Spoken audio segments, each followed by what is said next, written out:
Oke, puji Tuhan, yang ini kita baca firman Tuhan. Ya, akhirnya ya kembali hanya Sinta dulu. Ya, sudah berjalan 5 menit kita berdoa dulu, Sinta. Tuhan Yesus, terima kasih untuk kebaikan-Mu siang hari ini. Beri kami hikmat-Mu untuk belajar firman Tuhan. Kami serahkan dari awal sampai selesainya. Kami serahkan dalam tangan Tuhan supaya jadi berkat apa yang kami pelajari untuk menguatkan iman setiap kami semua, baik Sinta juga saya, dan semua anak-anakmu yang belajar firman Tuhan ini. Dalam nama Tuhan Yesus kami berdoa dan mengucap syukur. Amin. Ya, kita baca firman Tuhan. Sesuatu yang sederhana saja, yang sehari-hari, tapi ternyata itu adalah bagian dari firman Tuhan. Oke, saya beri judul Tindakan Kecil.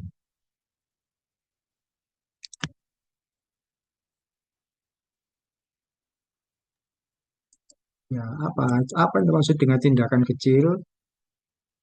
Dalam hidup ini kita akan selalu menemukan kesempatan untuk berbuat baik. Ya, sekali lagi tentang perbuatan baik. Nah, perbuatan baik tersebut bisa berupa tindakan kecil, tindakan sederhana, atau tindakan yang remeh kelihatannya.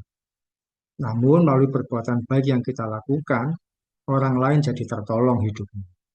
Jadi, perbuatan baik itu tidak selalu hal yang besar, tapi bisa berupa tindakan kecil, perbuatan yang sederhana, atau yang terlihat remeh. Tapi dengan perbuatan baik itu, kita bisa menolong orang lain. Nah, ini Sinta kerja keras baca firman Tuhan sendiri. Minta tolong bacakan 2 Raja-Raja pasal 5 ayat 1 sampai 3. 2 Raja-Raja 5 ayat 1. Naaman, panglima Raja Aram adalah seorang terpandang di hadapan tuannya dan sangat disayangi. Sebab oleh dia, Tuhan telah memberikan kemenangan kepada orang Aram. Tetapi orang itu seorang pahlawan tentara sakit kusta. 2. Orang Aram pernah keluar bergerombol dan membawa tertawan seorang anak perempuan dari negeri Israel. Ia menjadi pelayan pada istri Naaman. 3. Berkatalah gadis itu kepada nyonyanya, sekiranya tuanku menghadap nabi yang di Samaria itu, maka tentulah nabi itu akan menyembuhkan dia dari penyakitnya. Iya, Sinta pernah tahu cerita ini tentang apa? Naaman sakit kusta, Pak. Ya, sebutnya ayat 1.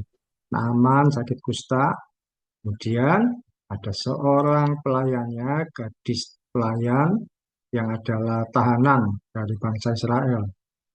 Dia memberi masukan, memberi saran pada majikan perempuannya. Kalau Tuan Naaman itu mau menghadap nabi yang di Samaria, ya, nabi yang di bangsa Israel. Nabi siapa ini tahu? Iya, Pak. Bukan, Elisa. Oh, Elisa ya, Pak. Ya, Elisa. Elianya sudah terangkat ke surga. Kalau Tuanku mau menghadap Nabi Elisa yang di Samaria, nah, maka tentu Nabi Elisa itu akan menyembuhkan dia dari penyakitnya. Berikutnya ayat 4 sampai 5.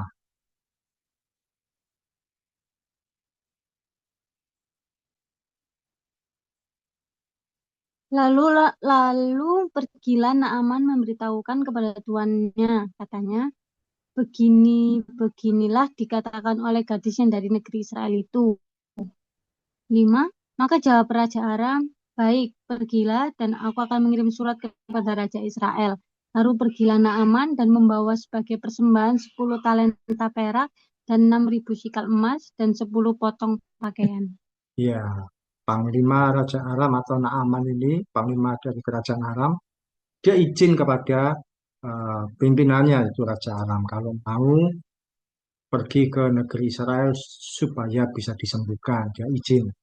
Dan Raja Aram memberi izin, dikasih surat, bahkan Naaman pun berangkat membawa banyak hadiah. Kita tahu kisah berikutnya, akhirnya Naaman kan menemui Nabi Elisa, tapi yang ditemui Gehasi, yaitu ajudannya atau tangan kanannya, bisa disebut anak rohaninya Nabi Elisa, Gehasi.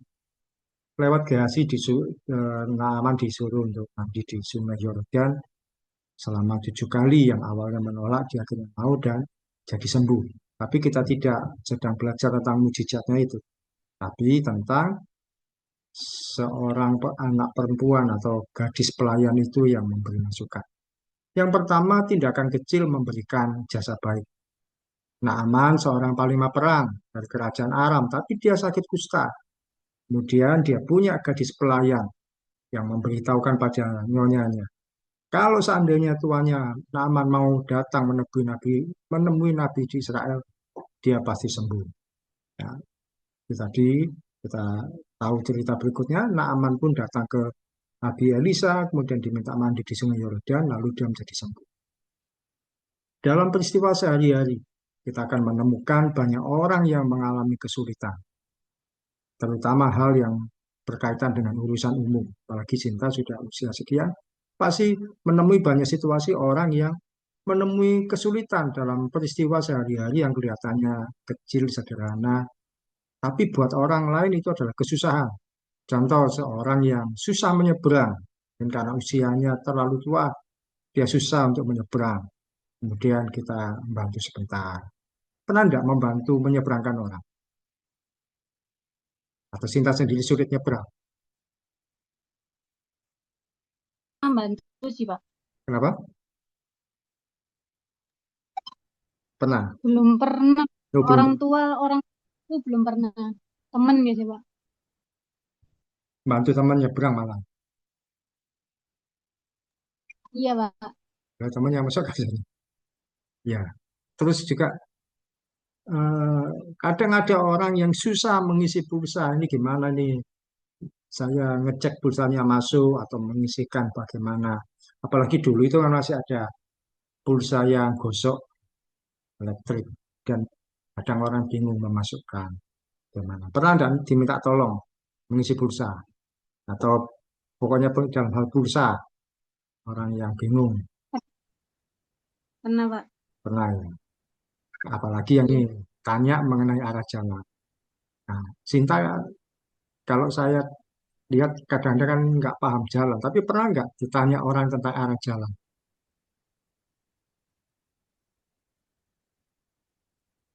Iya, Pak. Pernah ya. Mungkin kita Pernah. tahu sedikit. Pernah apa enggak? Pernah, Pak. Pernah ya, tanya arah jalan ya. Dan itu Sinta tahu Iya. jalannya. Iya, sekitar rumah, Pak. Terus kita rumah. Ya, ya. Atau mungkin orang yang bingung di satu antrian di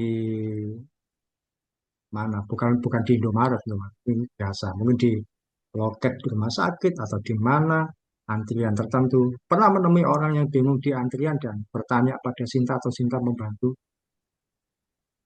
Pernah, Pak. Di mana yang pernah? Pas antri mau periksa gigi tuh, Pak. Kan Hmm. pakai mesin sendiri nggak ada yang jagain. Ada yang nggak tahu caranya, Pak. Oh ya, ya itu. Kita akan menemukan banyak orang yang kesulitan, tapi sebenarnya bagi kita itu hal yang sederhana. Tapi bagi orang lain belum tentu sederhana. Apalagi sekarang ini kalau naik kendaraan umum itu bayarnya harus pakai kris, pakai transfer, pokoknya digital. Kalau pakai yang mobil yang putih yang sana kemari, bahkan tidak semua orang siap dengan uang cash. Kenapa tidak semua orang dengan pembayaran digital? Mungkin kalau bayar biasa bisa dianggap naik BEMO, tapi kalau bayarnya beda. Adakah kita mau membantu seorang yang dalam kesulitan? Atau kita memilih untuk cuek saja? Bisa jadi orang-orang kesulitan karena usianya sudah tua, sudah terlalu tua. Atau orangnya gaptek, nggak ngerti cara mengoperasikan di HP. Atau juga tidak paham situasi, seperti tadi ketika di puskesmas. Nggak paham situasi. Loh, ini apa yang harus saya lakukan ketika saya harus antri? Nah, ada banyak orang-orang mengalami kesulitan dalam sehari-hari. Adakah kita mau membantu seseorang dalam kesulitan tersebut? Atau kita cuek saja? Gadis pelayan tadi tidak disebutkan namanya, kita tidak pernah tahu namanya. Tapi dia memberikan, melakukan tindakan kecil dengan memberikan jasa baik. Jasa baik itu apa? Ngasih info. Cuma info saja. Dia nggak minta, nggak nyuruh bahwa nanti saya antar, biayai saya. Nanti saya antar ke sana, saya kasih tahu. Nggak bisa lepas nanti ini apa gadis pelayannya ini bisa melarikan diri. Tapi dia hanya ngasih info yang baik. Kalau mau datang di Samaria, di kota Samaria itu ada nabi, namanya nabi, ya mungkin sudah terkenal, dia nggak sebut namanya memang. Nabi di Israel itu sudah terkenal di sana, dan akhirnya diikut. Hanya sekedar info itu saja, dan itu ternyata berdampak untuk kesembuhan Naaman. Walaupun kita juga tahu kisah kesembuhannya ya berliku-liku, yang nemui bukan nabinya, tapi Gehasi, pembantunya, diminta mandi dan sebagainya. Pada akhirnya dia sembuh. Tapi dari mana? Dari gadis pelayan ini. Seringkali yang diceritakan adalah tentang kesembuhannya, mujizatnya, Nabi Elisanya, Gehasinya. Jarang yang memberitakan tentang gadis pelayan ini. Yang kita tidak tahu namanya, tapi memberikan jasa banyak. Quote yang pertama, ada banyak orang yang sebenarnya membutuhkan bantuan kita. Saatnya kita anak-anak Tuhan memiliki kepekaan dengan memberi diri untuk membantu. Ketika tahu ada, oh ini orang ini sedang kesulitan, kita akan juga tahu kita harus peka dan kita membantu orang-orang tertentu. Ya tentu apa?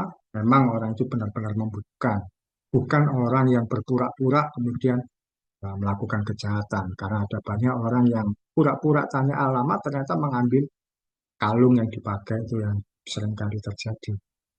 Jadi kita tahu bahwa ini orang ini memang karena dia sudah tua atau nggak ngerti situasinya sebagainya.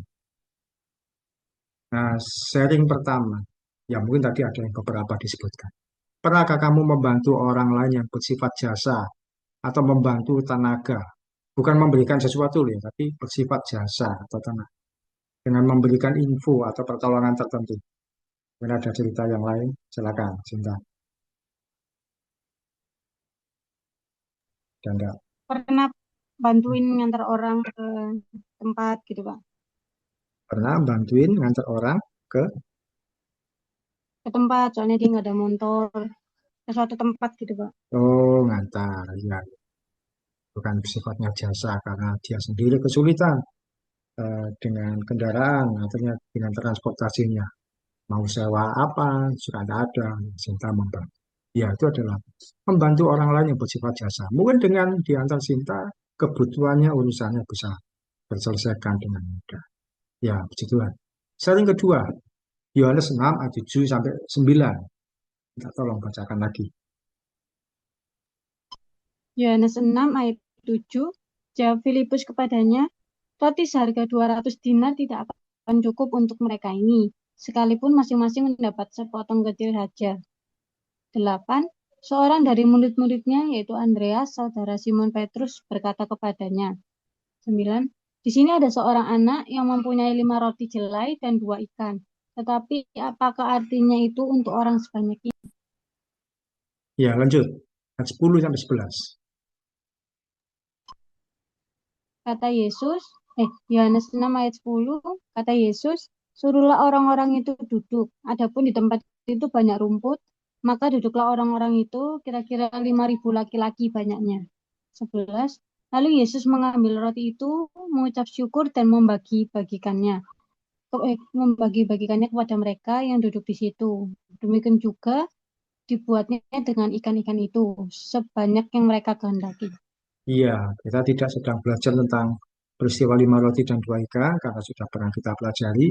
Tapi apa yang bisa kita pelajari dari sini yaitu yang kedua, tindakan kecil memberikan sesuatu. Satu kali ada 5.000 orang laki-laki mengikut Tuhan Yesus. Mereka dalam kondisi lelah dan lapar. Dan Tuhan Yesus mau memberi mereka makan. Murid-muridnya bingung, Filipus, Andreas, oh, dari mana caranya? Kalau kita berikan roti, masa dikasih sepotong kecil-kecil ya nggak akan cukup juga. Karena dia tahu bagaimana cara menyediakan makanan sebanyak. Sampai akhirnya ada seorang anak menyerahkan bekal makan siang. Kemudian 5 roti 2 ikan diserahkan untuk jadi makanan bagi 5.000 orang laki-laki. Belum terhitung yang perempuan dan anak. Makanan yang diserahkan memang sangat sedikit, cuma 5 roti dan 2 ikan. Tapi ternyata ketika diserahkan pada Tuhan Yesus, diterima oleh Tuhan Yesus, menjadi berkat bagi banyak orang. Dalam kehidupan kita ada banyak juga orang yang mengalami kesusahan secara materi. oleh karena kehidupannya terasa pas dan bahkan kurang.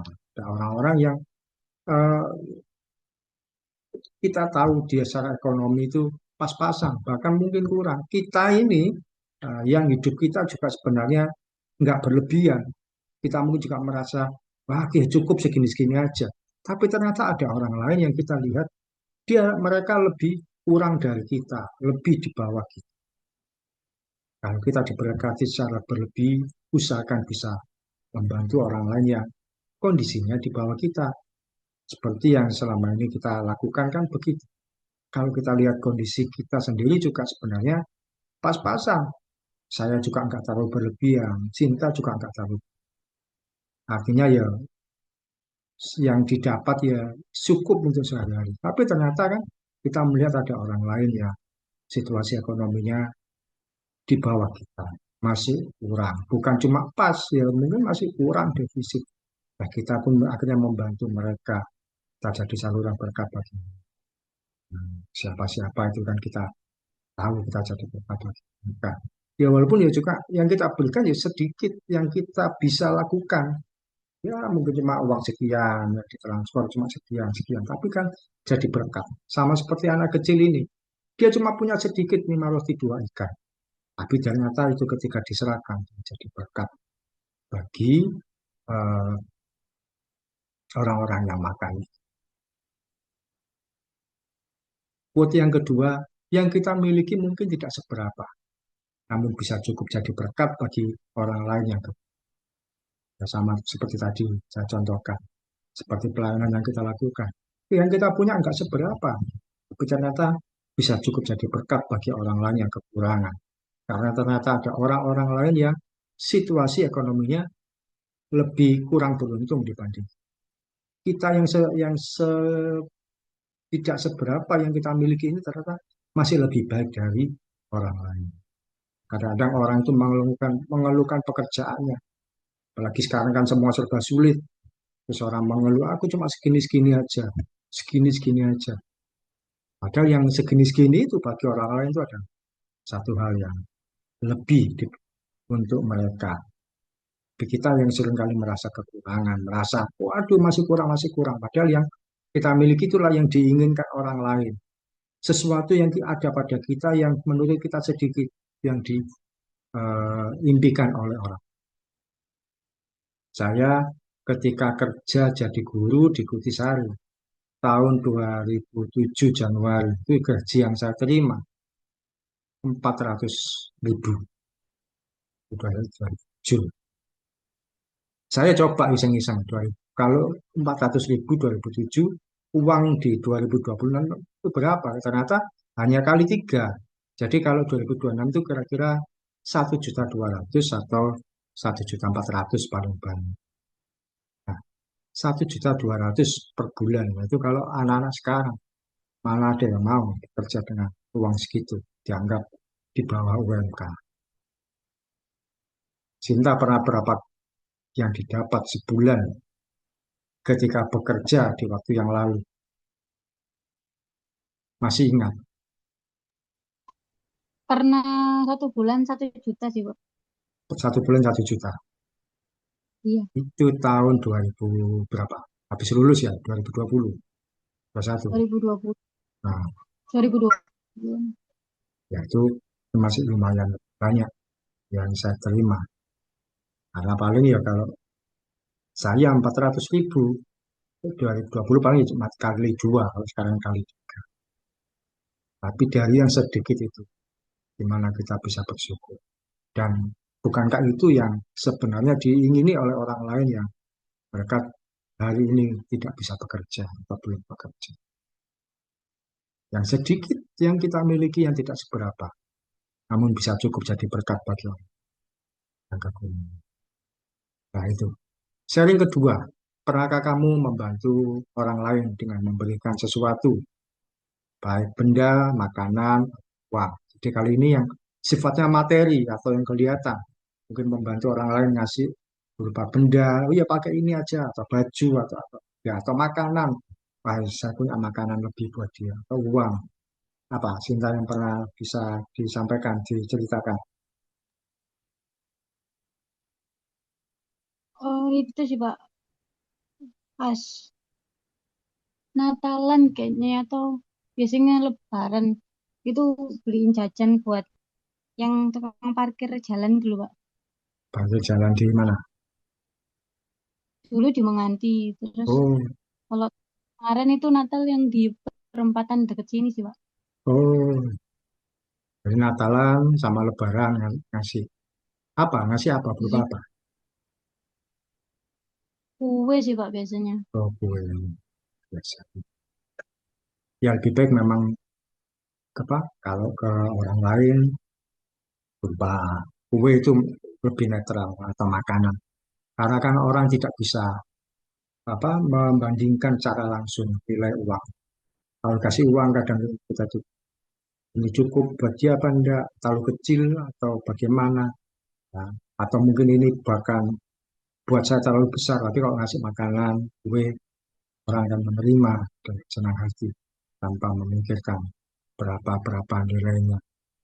Kecuali kalau orang nekat cari tahu berapa nilai, dia orang akan bersyukur mendapatkan sesuatu. Ketika kita memberi dengan ketulusan. Ya, poin kedua yaitu ada tindakan kecil kita memberikan sesuatu.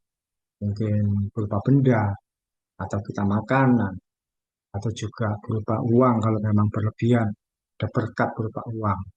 Ya, mungkin kalau orangnya ada di luar kota, ya seperti yang kita lakukan kan tidak mungkin kita ngasih makanan. Kita ngasih berupa uang, tapi secukupnya yang kita punya. Nah, ada juga orang yang melakukan memberi makan, eh, membuat makan gratis di jalanan, makan gratis dari Tuhan. Pernah tahu Sinta? Ada orang melakukan itu. Bukan yang cuma berkah loh ya, tapi yang dari sisi Kristen saja. Pernah tahu orang membagi makanan? Belum sih Pak. Belum. Kadang-kadang di Margorejo ada, terus di ini Citraland yang keluar ke arah Lontar. Nah, masjid itu kan belok ke kiri, tahu ya? Kanan kan Jiwo. Iya. Nah, itu di seberang itu ada makan murah itu yang adakan ya anak-anak. Makan murah 1.000, tapi ya sampai sehabisnya nggak sepanjang hari. Biasanya cuma Oh, 1 jam, jam 7 sampai jam 8 tahu. Gitu. kalau masih dihargain ada Pak. Jadi kayak 3.000 gitu Mm-mm. Pak. Udah mau minumnya. Kalau yang gratis belum Pak. Kalau yang diharga itu di mana? Tak pernah tahu. Yakin itu Di dari orang Kristen. Gereja Santo Yakobus. Oh, gereja dulu. Oh, gerejanya yang Iya. adakan. Iya. Ya, ya, ada memang yang menghargai seperti yang tadi itu kasih 1.000, tapi saya seringkali kalau sudah antar balik lagi sudah nggak ada. Ada yang ngasih gratis di Margorejo itu juga. Ya, Margorejo yang dekatnya Mas Pion itu sebelum ke Mall Sinar Plaza Manin. Itu hari Rabu biasanya diberhentikan. Jadi kayak orang bagi takjil. Tapi siang kasih kotaan nasi. Saya pernah menerima waktu kebetulan lewat di situ. Ditulis nasi makan siang dari Tuhan. Ya, kita terima itu kita mengapresiasi bahwa ada orang-orang yang memberi diri, anak-anak Tuhan memberi diri untuk itu. Jadi bukan cuma Bapak teman-teman kita yang dari seberang saja sampai bikin Jumat berkah. Ternyata anak-anak Tuhan pun juga mau memberi yang terbaik buat eh, orang-orang yang ada di sekitarnya. Mungkin dengan harga yang murah, ya karena dengan harga murah itu kan berarti ada sesuatu yang harus memang dibayar meskipun tidak penuh. Ada tindakan kecil memberikan sesuatu. Sharing yang ketiga, yang terakhir. Tadi yang pertama, kita belajar tindakan kecil memberikan sesuatu berupa jasa yang baik, memberi info, memberi pertolongan, tenaga, atau juga berupa materi. Materi itu sesuatu yang kelihatan. Kita ngasih benda, makanan, atau uang, atau membuat semurah mungkin. Orang pasti mampu beli. Itu menolong orang. Yang ketiga, nggak tolong bacakan. Lukas 17 ayat 15 sampai 16. Lukas 17 ayat 15 Seseorang dari mereka ketika melihat bahwa ia telah sembuh, kembali sambil memuliakan Allah dengan suara nyaring. 16. Lalu tersungkur di depan kaki Yesus dan mengucap syukur kepadanya. Orang itu adalah seorang Samaria. Lanjut, 17 sampai 19. Ayat 17. Lalu Yesus berkata, bukankah ke-10 orang tadi semuanya telah menjadi tahir? Di manakah yang 9 orang itu? 18. Tidak adakah di antara mereka yang kembali untuk memuliakan Allah selain daripada orang asing ini? 19. Lalu ia berkata kepada orang itu, berdirilah dan pergilah, imanmu telah menyelamatkan. Ya, ini tentang 10 orang sakit kusta. Ya, kita juga pernah belajar kalau tentang kesembuhannya. Dan diminta oleh Tuhan Yesus supaya menghadapkan diri kepada imam, bait suci. Dalam perjalanan, seseorang, 10 orang itu sembuh, tapi seorang yang kembali berterima kasih pada Yesus. Dan Tuhan Yesus sampai bertanya, mana yang lain? Mana yang 9? Kok cuma satu yang kembali? Ya, 10 orang dusta, yang 9 berjalan terus begitu saja. Mungkin ya nggak jadi ke menghadap imam di bait suci, ada yang langsung pulang mungkin atau kemana. Tapi satu orang yang jelas-jelas datang kembali untuk terima kasih pada Tuhan Yesus. Dia bersujud di kaki Tuhan, terima kasih, aku sudah nggak kusta lagi, aku sudah sembuh. Ketika kita sudah membantu orang, baik dalam bentuk jasa maupun materi, ternyata tidak semua orang bisa tahu berterima kasih. 9 itu langsung pulang. Mereka merasa itu paling biasa saja. Dan langsung pulang. Satu merasa berharga. Demikian juga ketika kita membantu orang lain. Belum tentu semua orang itu tahu berterima kasih. Belum tentu membalas kepada kita dengan berterima kasih. Bisa jadi ada yang berterima kasih dan mengingat kebaikan kita. Terima kasih Sinta, aku sudah dibantu. Terima kasih. Kalau nggak kamu bantu, aku nggak bisa ngalami yang ini. Atau aku nggak tertolong urusanku atau yang lain. Tapi bisa juga ada yang melupakan kebaikan kebaikan kita, lalu menghindari. Pura-pura nggak tahu, kemudian menghindari, pokoknya sudah bebas. Respon kita jangan menjadi kecewa berlebihan. Kadang kita memang kecewa, bertanya-tanya, di mana itu kok enggak? Mana mereka orang yang sudah ditolong? Sudah saya tolong, sudah saya bantu, kok enggak ada terima kasih. Kita kecewa wajar, tapi jangan sampai menjadi berlebihan yang membuat kita jadi kepahitan. Sebab berbuat baik itu sudah tugas kita. Kita sudah melakukan tugas baik kita, sekalipun tidak mendapatkan ucapan terima kasih. Itu sudah kita melakukan tugas yang terbaik. Dan memang itu tugas kita. Ya memang tugasnya cinta berbuat baik, memberikan jasa, memberikan sesuatu. Artinya kan memang bukan ke sembarang orang. Oh ya saya bergerak membantu orang ini, saya mau dia, saya mau membuat orang ini yang sedang minta tolong ke saya, dia bisa terselesaikan. Misalkan tadi di puskesmas, dia minta tolong untuk bagaimana nomor antrian. Itu memang tugas kita, tugas cinta juga menolong dia. Seandainya dia nggak terima kasih pun ya nggak apa-apa saya sudah melakukan tugas saya. Sekalipun tidak mendapatkan ucapan terima kasih. Tapi biasanya kalau orang yang ketemu langsung ya memang berterima kasih. Tapi ada orang-orang tertentu yang melupakan lalu menghindari.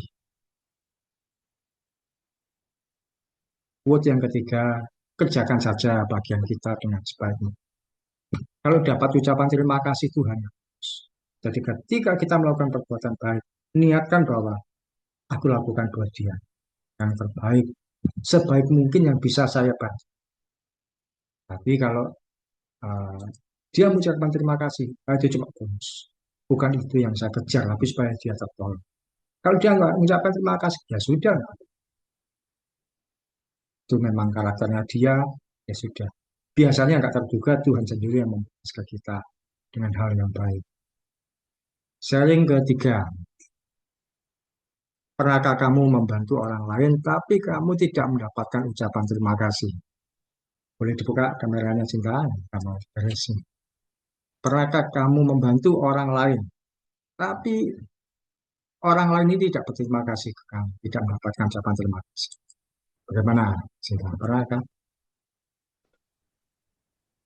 Eh, Sering. pernah sih, Pak. Apa itu kira-kira? Kayak misalnya ditemenin nungguin, Pak. Terus pas Hmm. jemputan datang langsung ditinggal pulang, Pak. Tuh, sempat terima kasih, sempat WA juga. Bagaimana perasaanmu ketika mengalami seperti itu? Rada mangkel sih, Pak. Nanti kalau diminta nemeni lagi, eh, tak bikin alasan yang lain. Kira-kira gitu ya. Bagaimana? Oke, yang jadi sharing kita hari ini bahwa yang pertama, eh, kita belajar menolong orang lain dengan yang kita mampu melalui perbuatan baik kita, jasa, maka kemudian memberi sesuatu yang sebatas yang kita mampu. Dan yang ketiga, yang kita waspadai bahwa seringkali orang tidak selalu berterima kasih. Kita jangan kecewa berlebihan, lakukan saja tugas kita sebagai. Kalau dapat jawab terima kasih itu hanya bonus supaya kita tidak menjadi kecewa. Kalau dia tidak berterima kasih, ya sudahlah. Mungkin kita pahami saja. Seperti yang lalu kita belajar mengenai kemarahan, bahwa kita pahami dulu situasinya. Kenapa orang jadi berubah. Kita pahami, oh mungkin dia lupa saking senangnya sudah dijemput. Atau lupa sudah tertolong, lupa. Atau memang mungkin karakternya seperti itu ya. Kalau sudah karakternya susah untuk diubah. Tapi kalau lupa ya ini bisa dipahami, dia bisa mungkin satu kali katakan. Oke, itu yang bisa jadi sharing kita hari ini. Sinta bisa tutup doa.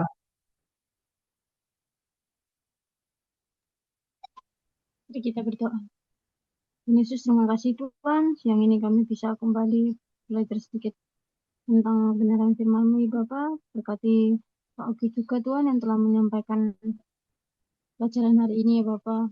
Sebentar lagi kami juga akan melanjutkan aktivitas kami masing-masing. Kiranya Engkau yang berkati Tuhan, Engkau yang tetap sertai kami. Terima kasih Tuhan Yesus. Haleluya. Amin. Ya. Oh ya, Sinta, kalau apa Zoom-nya Sabtu gitu aman nggak? Aman sih, Pak. Cuman Aman. kadang saya lihat di sini, tapi bisa Oh, di sana. Sabtu kadang di situ. Iya. Ya Sabtu tapi nggak siang ya jam 10. Kemarin biasa Iya, sama itu saya ya kita coba memang bisa ya bisa nanti yang minggu tetap akan saya buat yang jam 10 jadi misalnya Sinta nggak bisa Sabtu ya minggu. iya, Pak. Nah yang siang hari Minggu kita ganti ke Sabtu supaya Sinta nggak ketiduran juga. Iya, Pak. Oke, dan berkati terima kasih Sinta. Terima kasih, Pak.